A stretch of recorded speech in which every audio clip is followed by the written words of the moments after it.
Hi, everybody. Good morning, good afternoon. Welcome to our WebEx session. I'm Kalman Makay from the channel team, and today I will moderate our events. On today, the WebEx session's topic is PAM in one day. Our special guest and the presenter is David Mateju, a PAM product professional. He will guide you on today. And in the next 60 minutes on the presentation level, David will share you the details of the planned topic. The event, as always, will be recorded, and later we will share the recording link with you. If you have any question, then please use the chat window. We will try to answer to the questions on the fly, but we will have a dedicated Q&A sessions also. David, the stage is yours. Okay, thank you very much. So let me share my screen and we can start.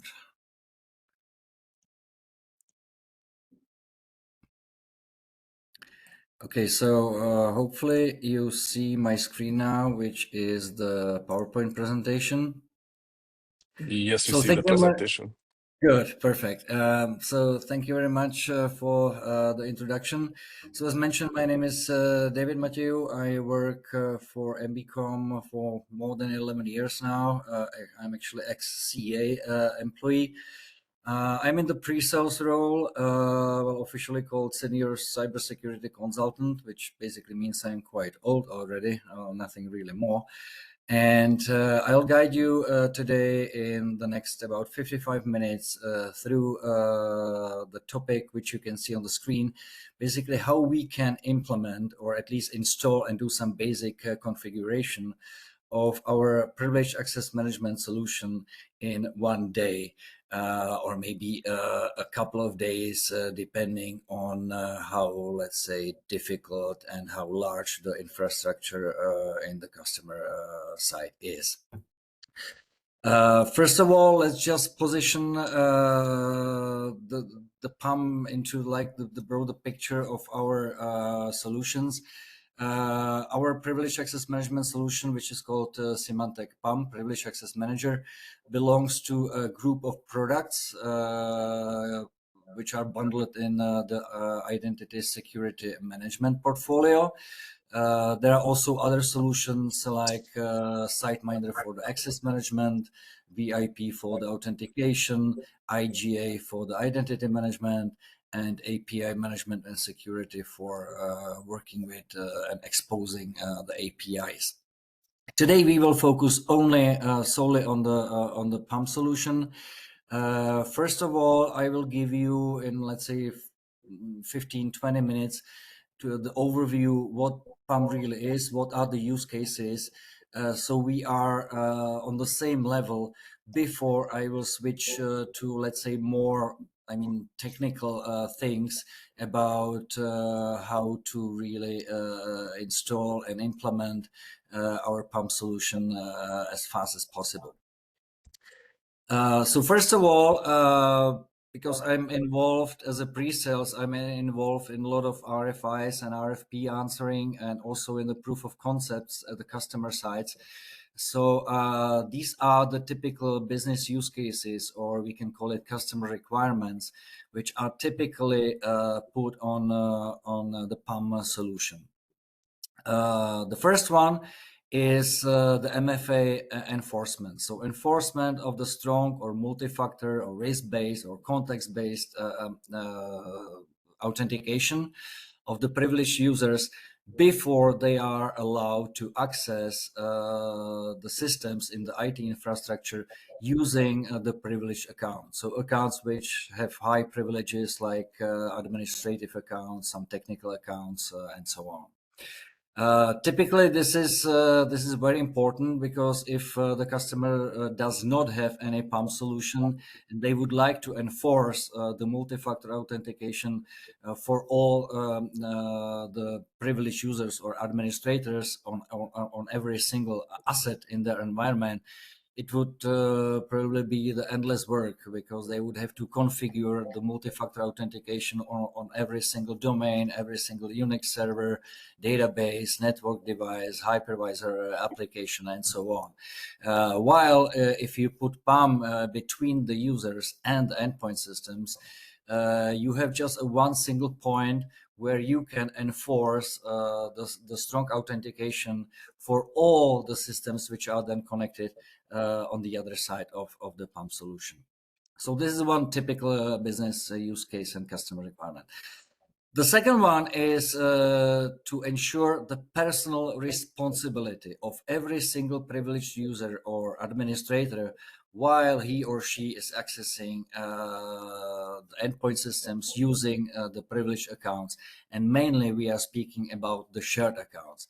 And this is something what is happening almost everywhere, that the privileged users or administrators are typically sharing credentials for the shared privileged accounts like admins, roots, sysdbas, and so on, which obviously is not really secure, and it doesn't allow the security managers to actually know who was really working with that particular privileged account at the particular time. While if you put a PAM solution between the users and the endpoint systems, you always can be sure that you know who exactly, which identity was using which shared privileged account at what time, and what happened during the session. Which, by the way, is the point number 3, which is the full audit analysis, including the session recording of the sessions, which allows the security managers or auditors to actually replay the sessions and see if the sessions were, clear, if no risk behavior was happening inside of the sessions. And while the privileged users are working inside of the sessions using the privileged accounts, and start to behave somehow risky, maybe using some risky or unallowed commands or whatever, the system can automatically do either passive, like informing someone, or even active, like jumping into the session and ask the user for re-authentication, terminate the session, or some other events or actions. The fourth, but last not least, typical customer requirement is to also be able to somehow remove the typically hard-coded credentials for those technical service or application accounts from various scripts and applications, which obviously, keeping the credentials inside of the scripts or applications is also not secure. So taking these out from the applications or scripts and storing them securely in PAM makes the security far higher. And then the scripts or applications actually ask the PAM to retrieve the credentials only at the moment when they need to use the credentials to connect to the technical or service account at the endpoint and do some job like backing up a database or something like that. Yeah, NIS2. This is something what is quite a hype, last few months or maybe already years. PAM also can help you and your customers to achieve at least, or to help to fulfill at least a few of the requirements which are mentioned in the NIS2 directive. Because it actually prevents the security breaches by various ways, like protecting the credentials, controlling the privileged user access, enforcing the security policies, doing the monitoring and auditing, and so on. So it helps the customers to actually comply with at least the 3 mentioned measures, which are here on the right side of the screen, particularly D, E, and I. So to actually secure the supply chain, including the aspects of the relationships between the entities, securing in network and information systems acquisitions, development, and maintenance, obviously, and I, the human resources security, the access control policies, and asset management. So PAM is not only like one of the good solutions for every company, like to fulfill the security hygiene inside of their company, but also to comply with various directives and regulations like NIS2, for example. I was also when I was preparing for this webinar, I was also checking how the analyst companies are seeing us on the PAM market, and I took two of I would say quite important information for you and for your customers to know. First of all, last year in 2024, the Symantec PAM, they actually call it Broadcom PAM, but it's one and the same thing, won a value leader, like a badge, from all the other PAM vendors which are on the market. And one of the reasons is that we actually offer a really straightforward and quick deployment process. Later on, when I will be speaking about the architecture and about the steps, how easy it is to install and configure our solution, you will also actually understand why EMA gave us this badge, that we are actually the value leader. I would say that they were most probably, when I was reading the report, they are mentioning abbreviations like ROI, the return on investment, and TCO, the total cost of ownership, which in both cases, obviously, if you purchase a solution and you are able to very quickly install it and implement it, the return on investment is very quick. While if the infrastructure which you need to manage during the or after the implementation, also because our configuration and our architecture is very easy to manage, the total cost of ownership is also very, very low. So these were the main reasons why we got the value leader badge last year from EMA. When we check the Gartner, what Gartner says about Symantec PAM solution, they are also quite in favor of our solution. First of all, they say that we are very competitive in both areas, PEDM as well as PASM. Later on, I will mention what these abbreviations really mean. We support the standards. We have a good set of integrations. So yeah, we are one of the top solutions on the market. On top of that, concerning the pricing, and this is what I have also what I confirmed with some of our partners, which are also implementing other PAM solutions and selling other PAM solutions, that compared us to them, we are priced very, very competitively with almost all pricing scenarios below, and sometimes very actually below the average for the PAM market. So this is also somehow related to the ROI and to the TCO, which I mentioned before. Also, we do support basically all market verticals. You can imagine we have implementations in banking and other finance institutions, in public sector, in manufacturing, well, almost you name it. And we do have some customers in that particular vertical. And because we are a global company now under the Broadcom badge, we work in all worldwide in world regions, like obviously North America, Europe, Middle East, Africa, Asia, including the support 24/7, follow the sun. So we are really also ready to serve the customers which are also performing globally, like we do.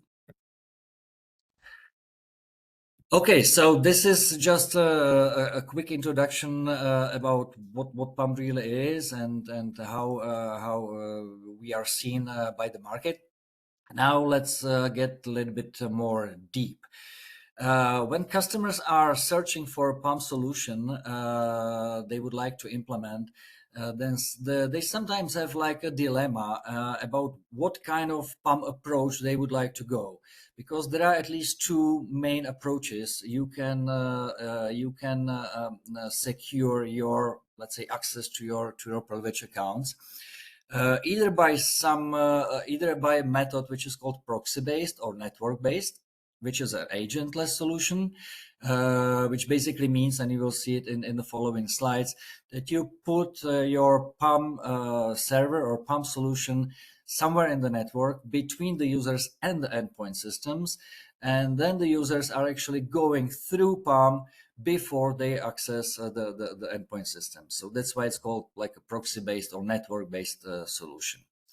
The other way how PAM can be installed and managed is a host-based, which is an agent-based solution, which means that you are securing access to the privileged accounts directly on that particular endpoint. Typically, on a critical servers, you can install an agent, and then the agent allows the users to actually access that particular system directly, because the system is secured on the kernel level of the operating system.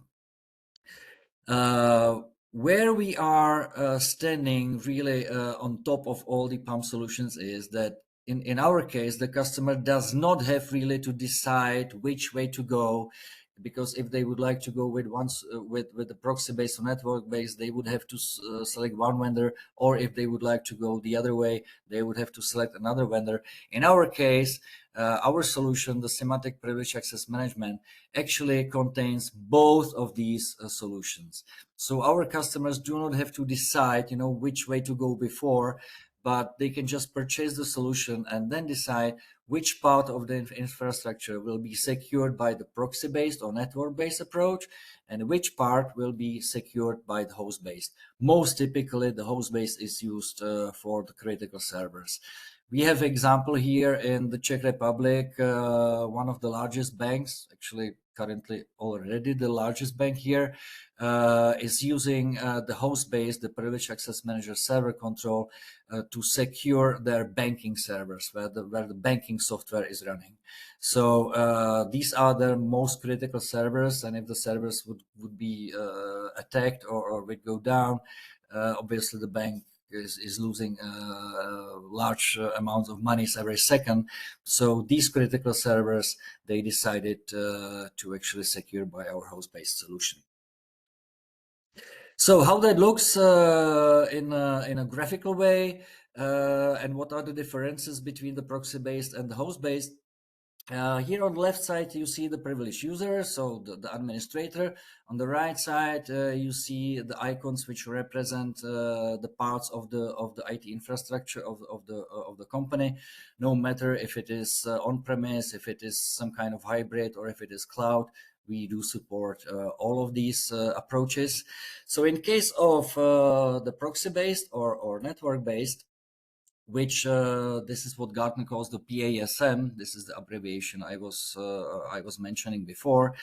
So what we do, we put our PAM appliance or PAM solution into the network between the user and the endpoint systems. And because we do immediately rotate the passwords and the credentials for the privileged accounts on the connected endpoint systems, the privileged users do not have the credentials, so they cannot go directly to the endpoint systems, and they first have to go to PAM, strongly authenticate to PAM, to the network-based PAM, and then they are allowed to access the endpoint systems selectively, which means that if the privileged user is, for example, a Windows administrator, he will only be allowed to access the privileged accounts on the Windows environment. If it is Unix or Linux administrator, so he will be allowed only to access the Unix accounts on the Unix systems. If it is a database administrator, he will only be able to access the accounts on the databases. So this makes the access of the privileged users far more secure, because they are just not allowed not only to see, but also not to access the endpoint systems if they are not allowed to by policy. The other approach, which in our case is called PAM Server Control, originally Control Minder, is a host-based solution, which means that the endpoint systems, the selected, not all, but only the selected, the most critical systems, are being secured by installation of an agent, which you can see as blue icons over here. And these agents are securing the system directly on the kernel level of the operating system.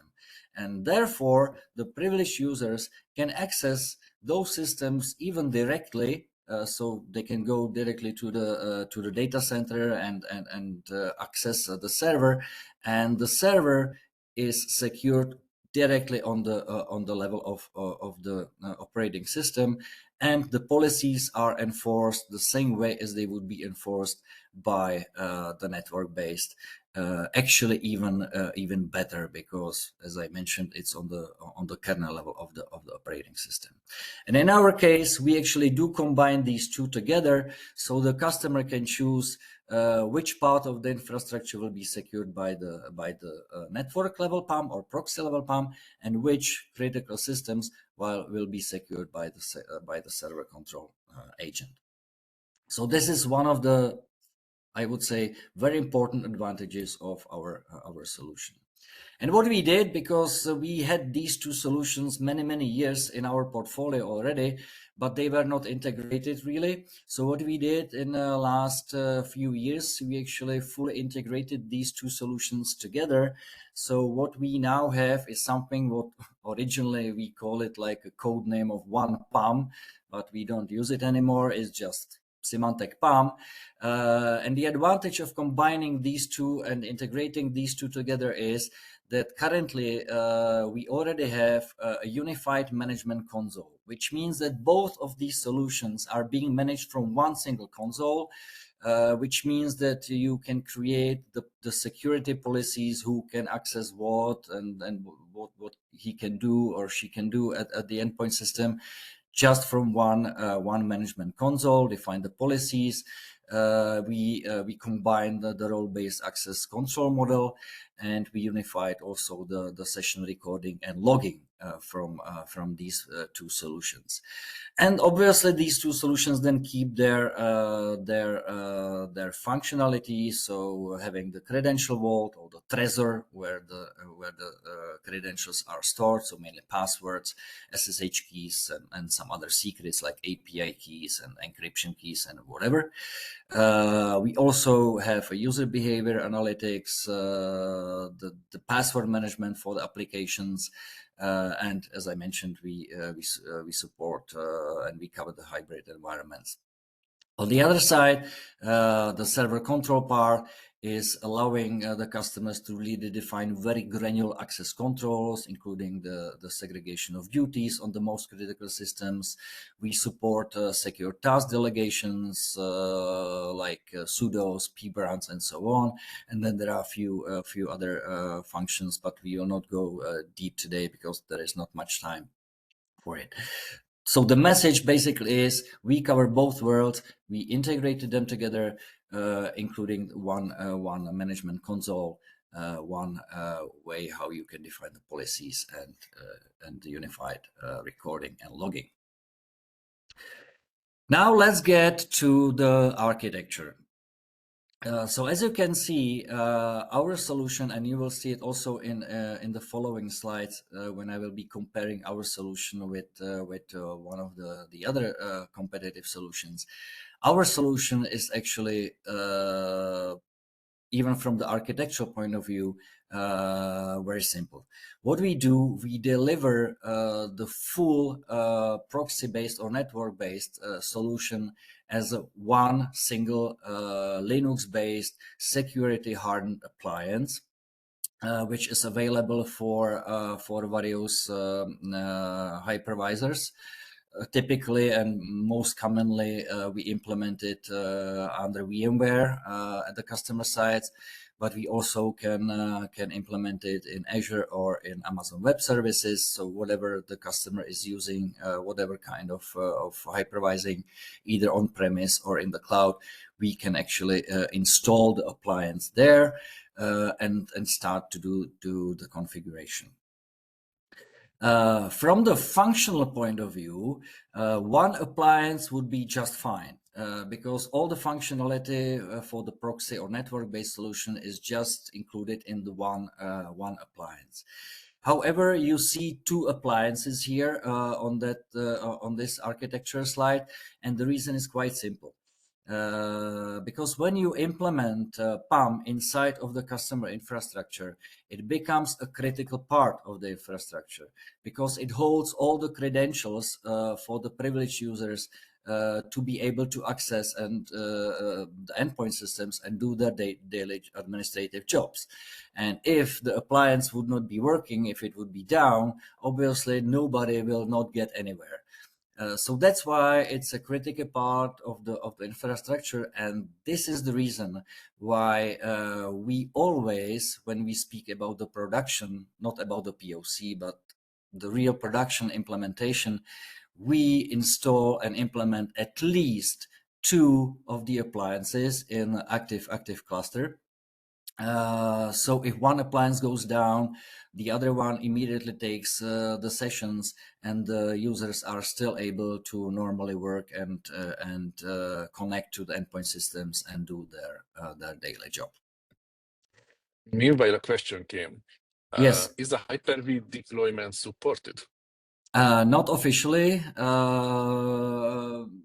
I was trying. I was playing with it a little bit. It seems it's working, but officially it's not yet supported.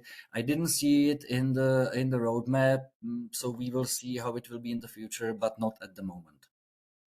Thank you. The second question: is it fit in OT environment? I'm sorry. Is it fit in OT environment? I don't understand the question. I'm sorry. The special devices, for example, SCADA devices or industrial devices. Well, yeah, we do have some implementations in SCADA environment. So basically, yes, it's not about where the PAM is running on which kind of hypervisor, but the question is more about what kind of systems it can communicate with. So if the systems do support some of the supported protocols, like actually they are mentioned here, so if it's SSH or RDP or Telnet, then yes, obviously it can be used also in SCADA or other highly secured environments. Actually, it does not need any, once it is implemented and installed, it doesn't need internet connection. So it can be even implemented in a disconnected environments. Mm-hmm. And the last question, part of this session, mixed approach of host and proxy possible? Well, if the question is related to like internal and external users, like external partners, for example, which are accessing the environment, then yes, there are more ways how it can be done. For example, one cluster can be inside of the IT infrastructure for the internal users. The second cluster can be in the DMZ zone, which is then configured for the external access. You can use VPNs. You can use, for example, Symantec ZTNA, which is actually even more secure and more user-friendly. So yes, it can be combined. And the last question, and you can continue the presentation. If both devices failed, how to recover the configuration? I believe this is a deep level question, so we can keep to the Q&A session. Well, yes, it's basically quite easy. I will try to answer it right now. Typically, this is, I would say, like the minimum installation. But what we typically do is that we also have one more appliance next to it, which is not in active, but it's like in active passive. So basically, it's like a DR, so disaster recovery appliance. So what we do, we schedule automatic backup of these appliances, let's say every night, and then the backup is loaded into the DR. If the whole cluster goes down, then the DR can be used before the cluster goes up again. So yes, there are these possibilities. This is probably the easiest way how we can do it. Thank you. Okay, so let's get back to the architecture. So this is like the basic architecture when we speak about the installation and implementation of the proxy based or network based, the agentless PAM solution. However, if I see, and from my own experience, how we do implement a PAM solution at our customers, we typically do also the following things. We integrate it with the authentication system of the particular customer, because most of the companies are now using some multi-factor or strong authentication for their business users. And obviously, they would like to use the same multi-factor authentication for the administrators as well. So what we typically do, we integrate the PAM with the authentication system, which is being currently used by the customer. No matter if it is Symantec VIP, which is our solution, RSA, Secure ID, Microsoft solutions, well, basically you name it.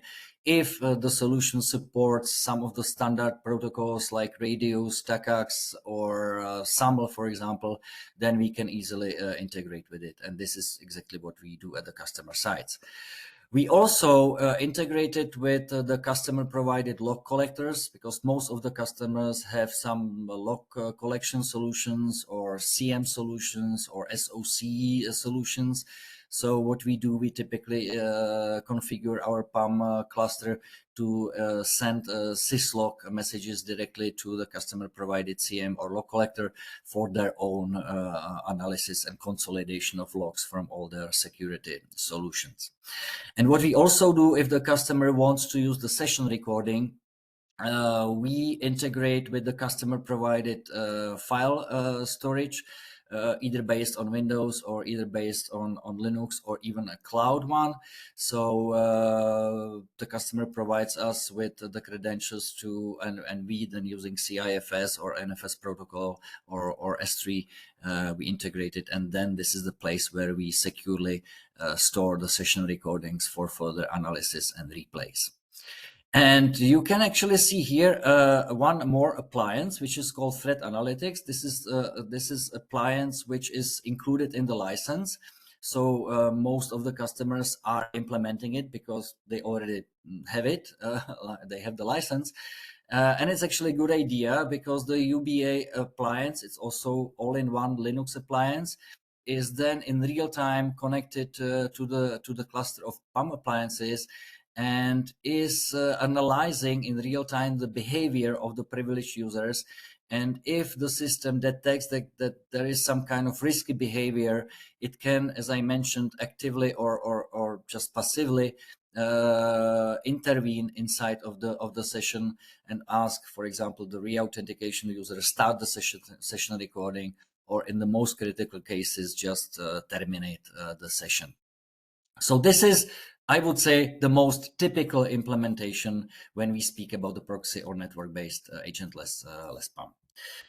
When the customer wants, like the bank I was mentioning here in the Czech Republic, if the customer wants to secure some of the, let's say, most critical servers by the host-based approach, so by the agent, then what we do, we install two more appliances which are included in the server control license, which are then responsible for pushing the policies to the endpoint agents and then retrieving the logs from the agents down to the appliance and then down to the log collector of the particular customer.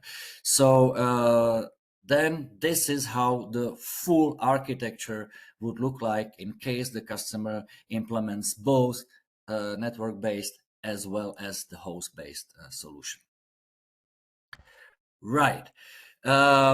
Yeah, obviously, if the customer does not have his own multi-factor or strong authentication, we can provide a license for the Symantec VIP, which we can easily integrate with PAM.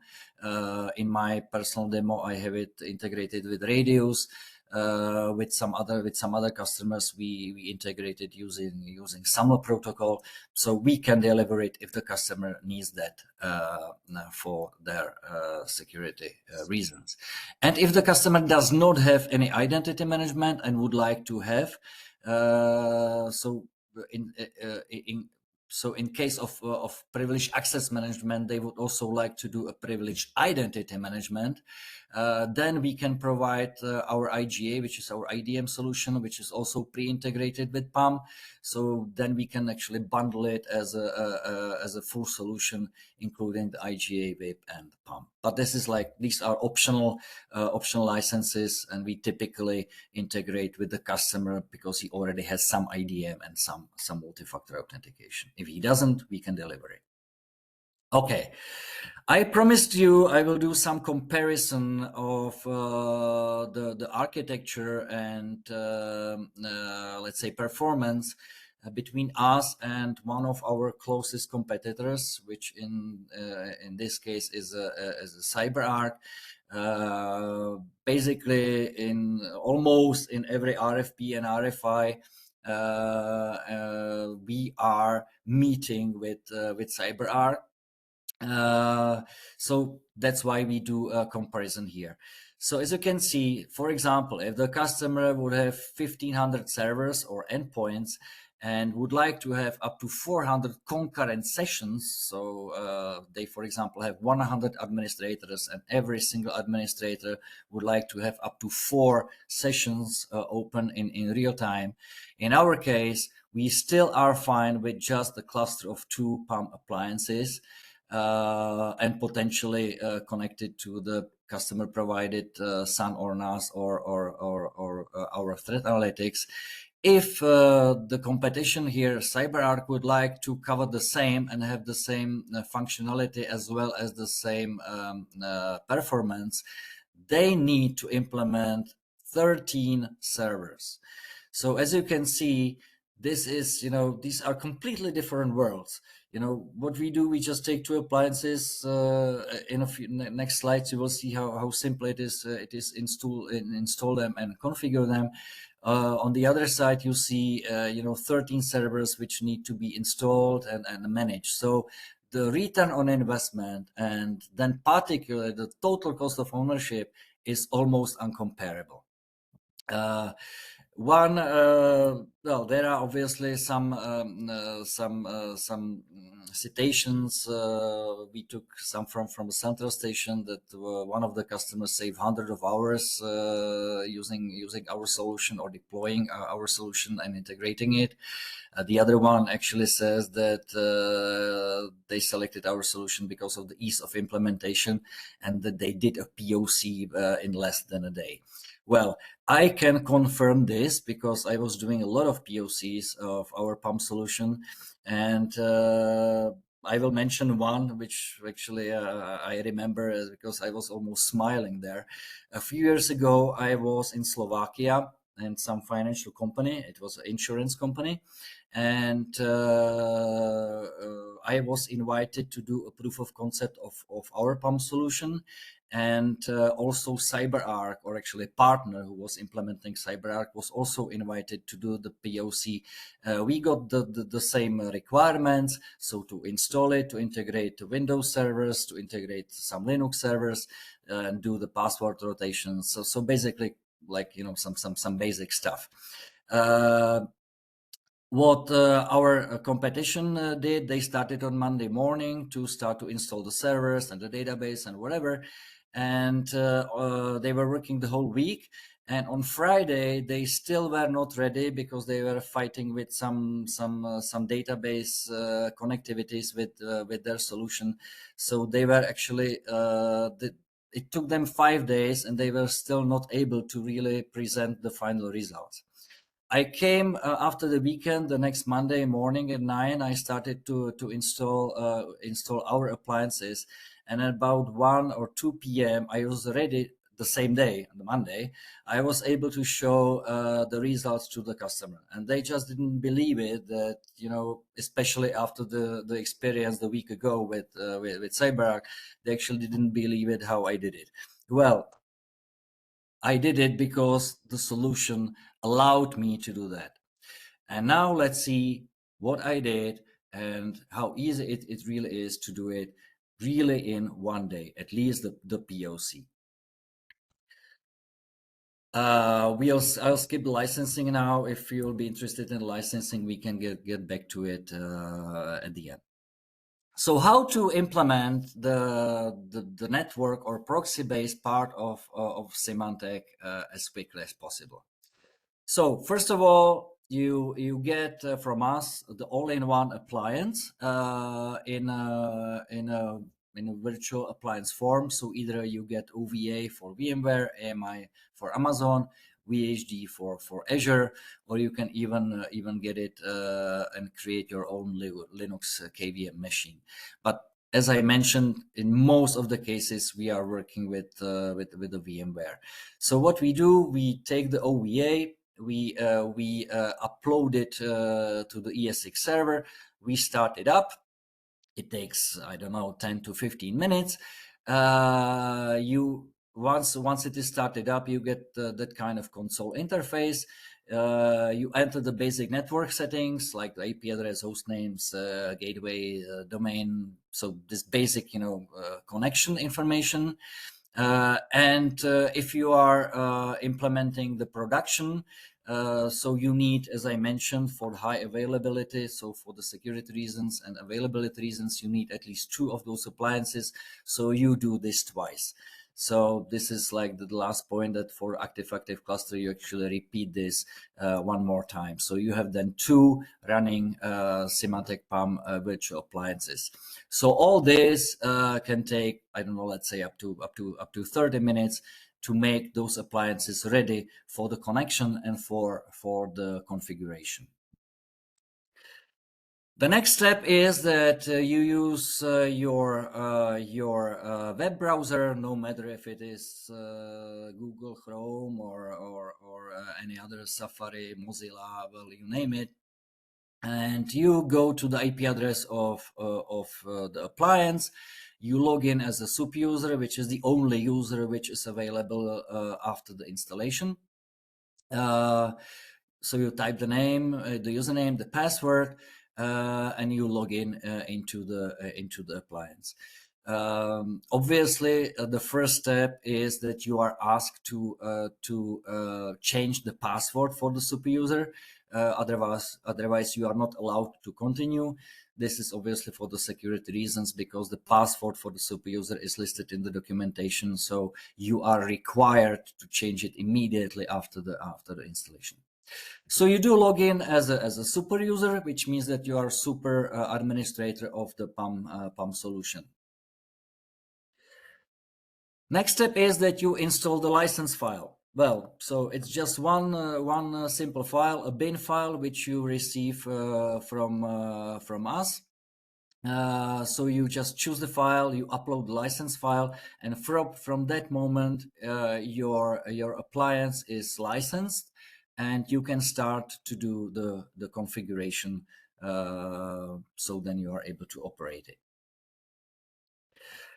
Next step is if the customer wants, and most of the customer do want, to do the session recording. So as I mentioned before, you can integrate and connect the PAM appliance with the customer provided storage. We support either CIFS, NFS, and S3 for Amazon cloud-based storage. And again, as you can see, it's basically very simple. You define, in case of CIFS, you just define the share path, which is shared somewhere on the file server. You provide the username and password for the user who has access to that particular share, and the user obviously must have read-write rights on that. You define the domain. You select the version of the SMB. In case of NFS, you provide the same, but for the Linux world. You mount it, you save the settings, and voila! From that moment, Symantec PAM can store the session recordings to that particular storage. So all this takes another, I don't know, 15 minutes, maybe 20 minutes, 30 minutes with some kind of testing. Next step is to connect to the customer provided AD or other LDAP where they keep their users and potentially devices. Again, most of the customers are having their AD, so we connect to their domain controller where the AD is running. So the customer provides us with the proper credentials or with the proper service account we can use in PAM, which allows us to connect to the AD or to other LDAP. So you fill the basic things like the bind string and that stuff. You define the synchronization schedule.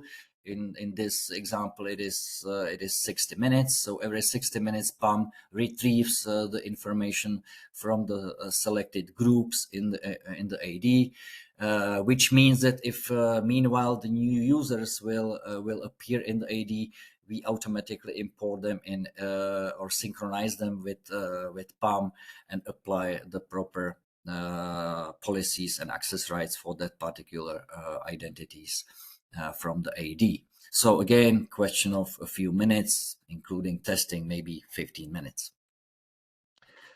So once this is connected and you do the first synchronization, you can see then in your PAM environment that you have your users there.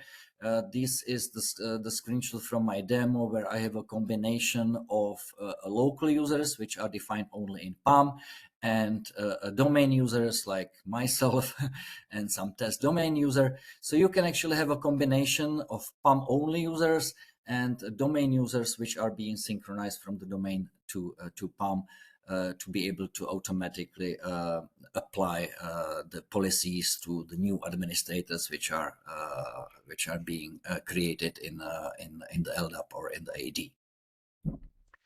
So we have the users.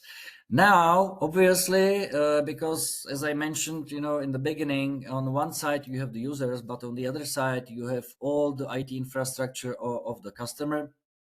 So here again, this is a screenshot just from my very small demo where I have some Windows server and some Linux server, Red Hat, old version 6. So what you need to do, you need to import or somehow get the systems into the PAM, so then you can start to configure the access rights between the users and the endpoint systems. There are more ways how you can do it. You can either import it as a CSV file, so the customer can provide you with a CSV file exported from their asset database or whatever, and we import the CSV file there.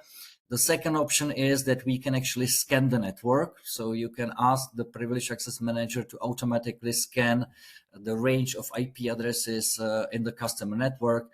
And anytime if the PAM finds any system running on that particular IP address, it automatically imports that into the PAM solution for your future configuration.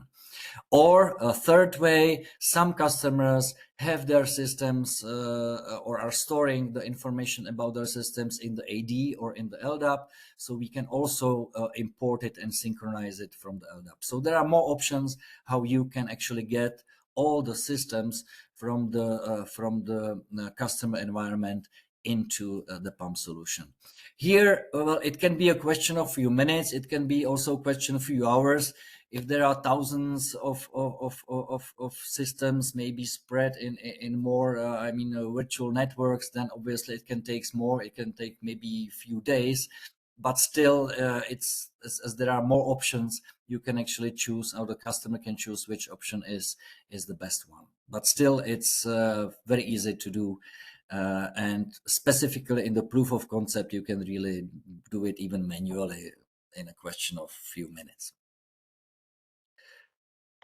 Typically, what we also do is that once we have the systems imported or synchronized with PAM, we group them, because it's always far easier to work with the groups of the systems than with those thousands particular systems. So typically what we do group the systems like, so for example, Windows group, Linux group, databases group, whatever, but well, you can group the systems as you like.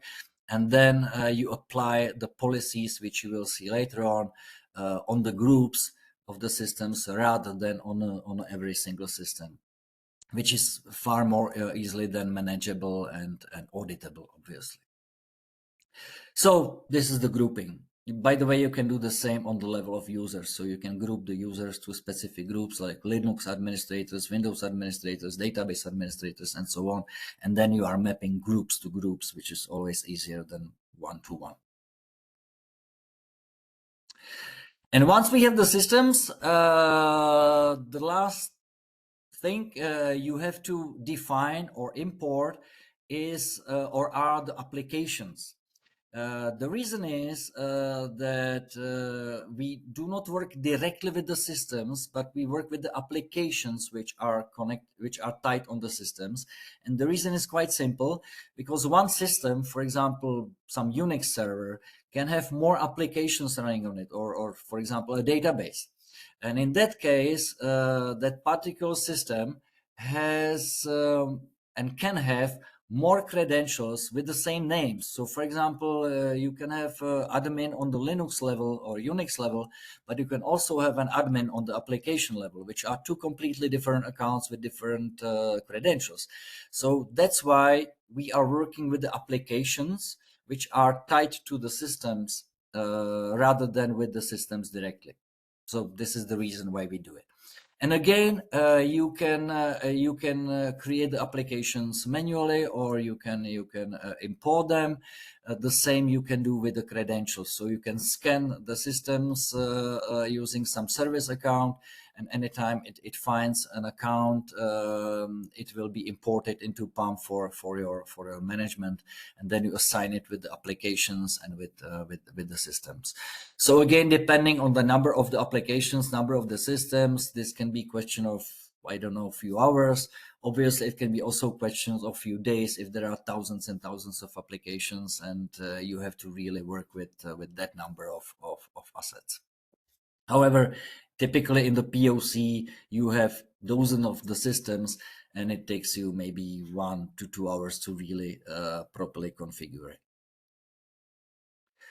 So this is what I mentioned. You can scan or import or manually define the privileged accounts for that particular applications. And then the last step, what you do is that you define the policies. And this is because PAM is based on policies, and the policy says who can access what and potentially under what circumstances, and what that particular user can do with that particular account, and potentially even what kind of commands he can issue, and so on. So it's a policy-based system, and in the beginning, when you install it and start to implement it, there are no policies, which means that nobody cannot access anything. And you explicitly, by a policies, have to say who can access what, and typically you do it which group of users can access which group of systems and applications using which privileged accounts. So this is what the policy is basically saying: who, what, where, and possibly what can be done inside. Here you can see a screenshot again from my demo, where there are a few policies. In my demo, I'm actually applying the policies between the single users and either single devices or sometimes even groups. So in this example, we have a user called Milan Vip, who can access the Windows Server domain controller.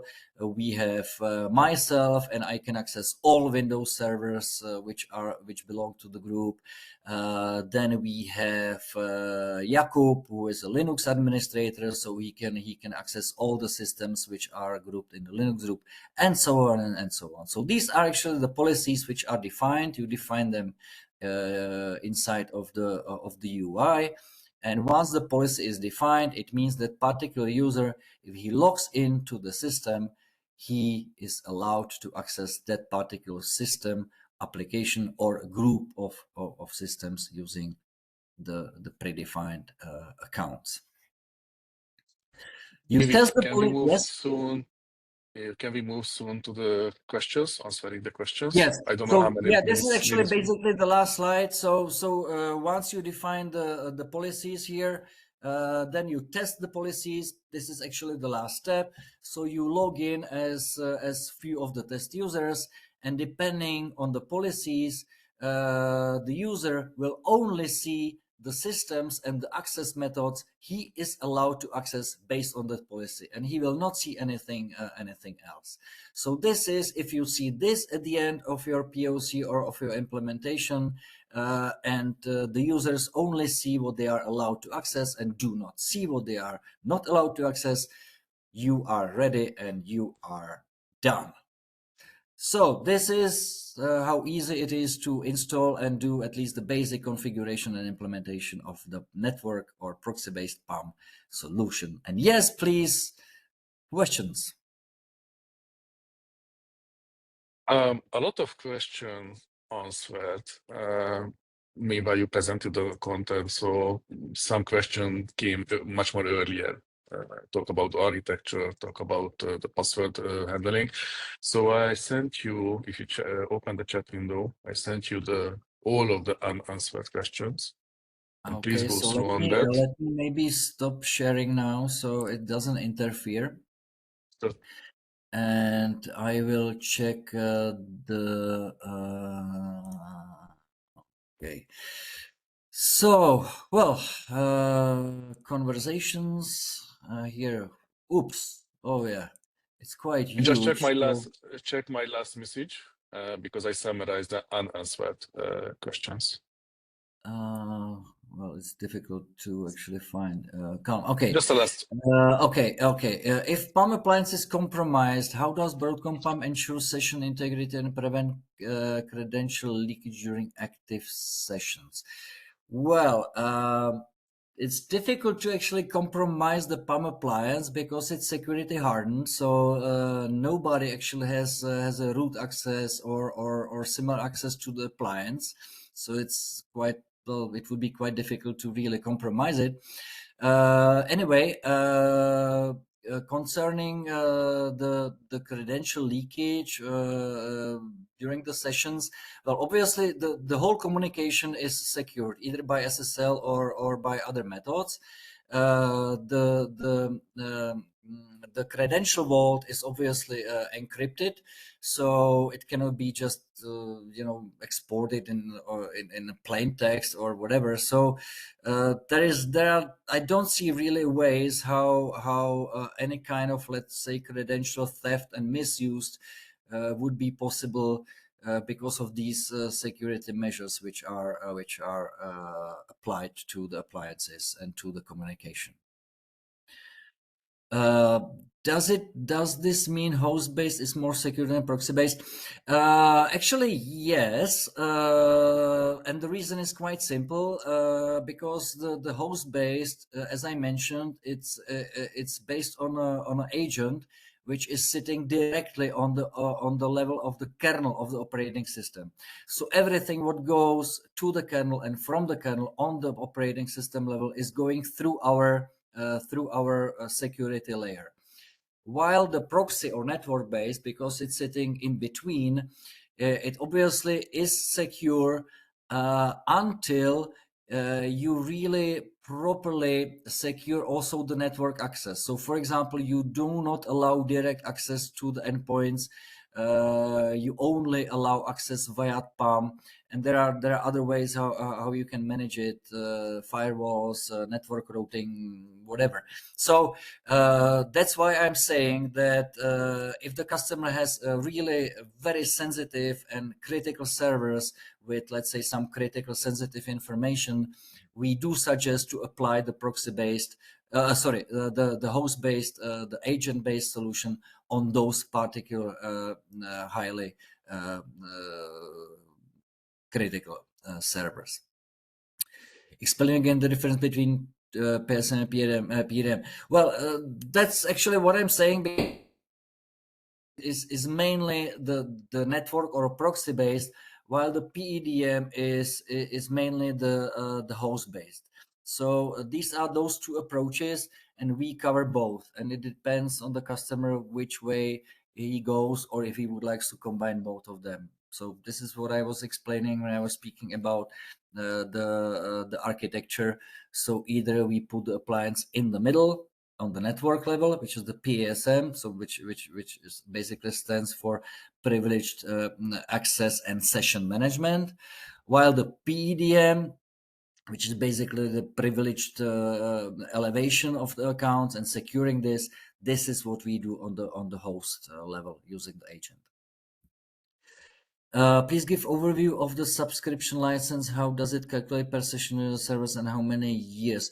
Okay, so in that case, let me share my screen again, and I will show you the one slide which I skipped for the